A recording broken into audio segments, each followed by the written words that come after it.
Today we're going to read Mosiah chapter 8.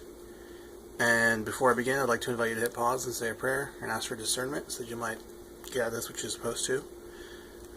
You can also ask for stuff you might need in your life right now, beyond discernment. Don't forget to take notes as things inspire you or jump out at you, or as you get questions or develop questions. If you want to follow along online, there's a link in the description you can use to do that with. There's another link you can use to request a physical copy of the Book of Mormon, not unlike this one. If you want to get your own copy without requesting it from the church, you can send me an email at thetruthaboutwaffles@gmail.com, and I will write my testimony on the blank page. Or, I could get a gel pen and write it on the inside cover. I'm not opposed to doing that. I just traditionally goes on the blank page. But, whatever. I'll even write it on the back, so you can have it on the outside. Or the inside cover of the back. Whatever. Anywhere there's blank space. If you ask it of me, I will spread it out across like various chapters and books. Just like along the top or whatever. As long as you actually read it. I'm not going to go through all that effort if you're not going to read my testimony, because it's pretty, amazing.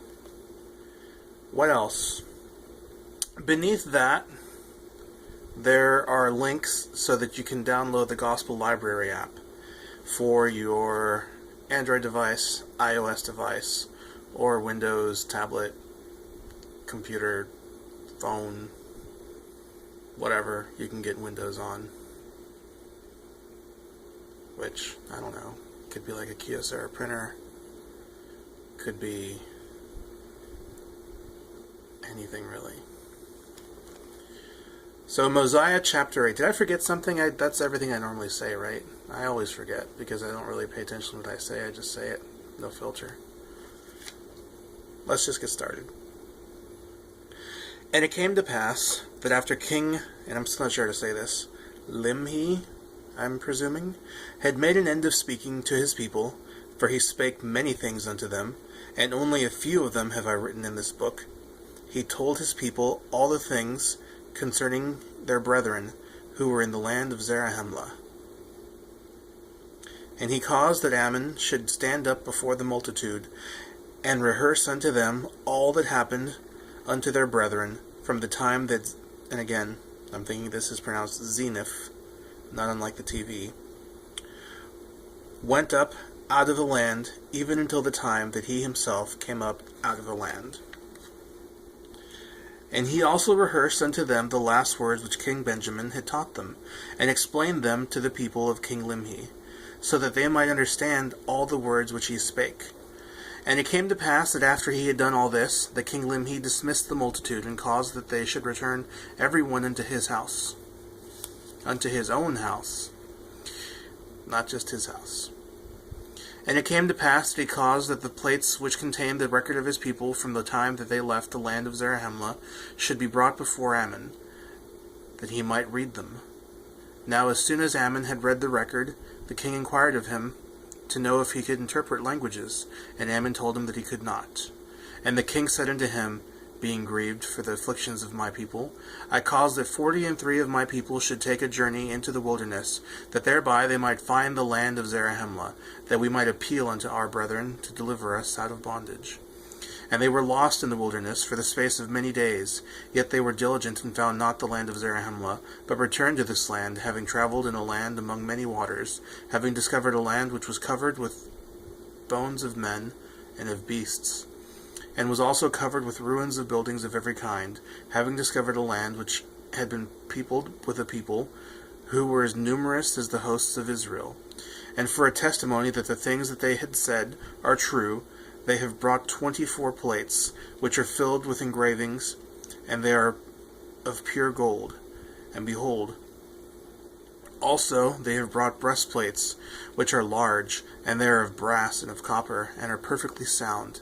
And again, they have brought swords, the hilts thereof have perished, and the blades thereof were cankered with rust, and there is no one in the land that is able to interpret the language or the engravings that are upon the plates, that are on the plates, not upon the plates, although I guess it's kind of the same thing. Therefore I said unto thee, Canst thou translate? And I say unto thee again, Knowest thou of any one that can translate?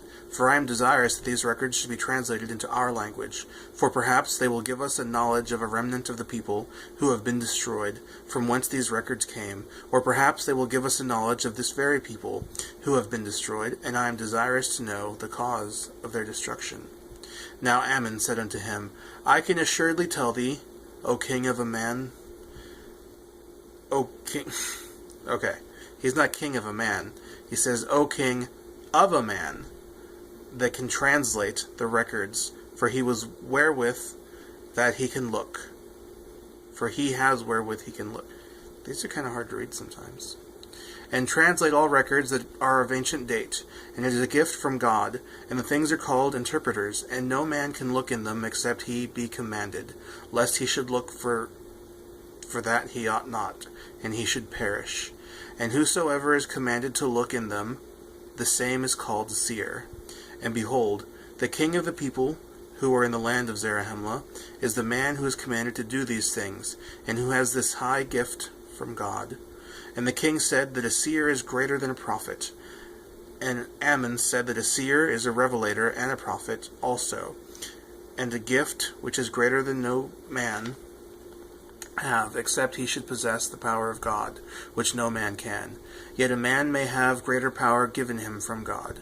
But a seer can know of things which are past, and also of things which are to come, and by them shall all things be revealed, or rather, shall secret things be made manifest, and hidden things shall come to light, and things which are not known shall be made known by them, and also things shall be made known by them which otherwise could not be known.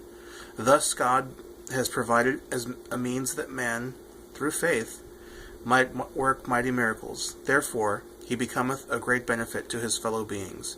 And now, when Ammon had made an end of speaking these words, the king rejoiced exceedingly, and gave thanks to God, saying, Doubtless a great mystery is contained within these plates, and these interpreters were doubtless prepared for the purpose of unfolding all such mysteries to the children of men. O how marvelous are the works of the Lord, and how long doth he suffer with his people? Yea, and how blind and impenetrable are the understandings of the children of men, for they will not seek his wisdom, neither do they desire that she should rule over them. Yea, they are as a wild flock, which fleeteth from the shepherd, and scattereth, and are driven, and are devoured by the beasts of the forest. Okay, so thanks for watching, and come back next week. Gracias.